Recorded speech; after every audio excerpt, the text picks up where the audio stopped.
আমি যখন সভাপতি থেকে বিদায় নিয়েছিলাম তখন এক সংবাদ সম্মেলন করে বলেছিলাম, জনাব খায়রুল হক সাহেব, আপনি যে জাজমেন্ট দিয়ে তত্ত্বাবধায়ক ব্যবস্থা আপনি নিয়ে গেলেন, এই ফ্যাসিস্ট সরকার তো আপনাদের বিচার করবে না, কিন্তু জনগণ আপনার বিচার করবে ইনশাআল্লাহ। আমরা বুঝতে পারি না, তাহলে আপনারাও কি চান যে খায়রুল হক যে পথে হেঁটেছে আপনারাও সে পথে হাঁটতে চান?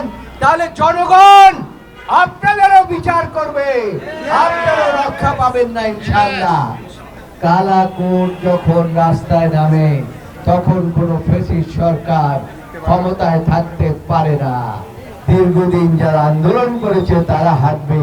তাই ভোট বাপ না দিয়ে শুধু আশ্বাসে কোনো অবস্থাতেই আপনারা এদেশের মানুষের মনকে এবং এদেশের মানুষের কণ্ঠকে থামাতে পারবেন না।